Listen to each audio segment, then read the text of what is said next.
छत्रपती संभाजीनगर जिल्ह्यातील सिल्लोड उभ्या ट्रकला स्कूटीची धडक, युवकाचा मृत्यू. छत्रपती संभाजीनगर जिल्ह्यातील सिल्लोड येथे भीषण रस्ते अपघातात 27 वर्षीय युवकाचा दुर्दैवी मृत्यू झाला आहे. भोकरदन सिल्लोड मार्गावरील सिटी लॉन्स जवळ उभ्या असलेल्या ट्रकला स्कूटीची धडक बसल्याने ही घटना घडली. या प्रकरणी ट्रक चालकाविरुद्ध सिल्लोड शहर पोलीस ठाण्यात गुन्हा दाखल करण्यात आला आहे.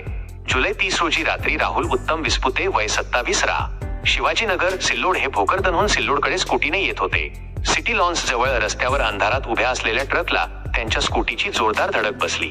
माहितीनुसार ट्रक रस्त्यावर पार्किंग लाईट किंवा कोणतेही सुरक्षेचे संकेत न देता उभा करण्यात आला होता. त्यामुळे अंधारात ट्रक न दिसल्याने हा भीषण अपघात घडल्याचे सांगितले जात आहे.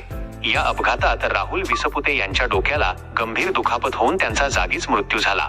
या प्रकरणी मयताच्या भावाने सिल्लोड शहर पोलीस ठाण्यात फिर्याद दिली असून ट्रक चालक सरफुद्दीन इशरुद्दीन शेखरा उत्तर प्रदेश याच्या विरुद्ध गुन्हा दाखल करण्यात आला आहे.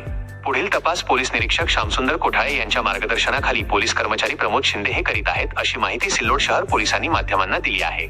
न्यूज प्रतिनिधी श्याम ठाकूर, छत्रपती संभाजीनगर, सिल्लोड.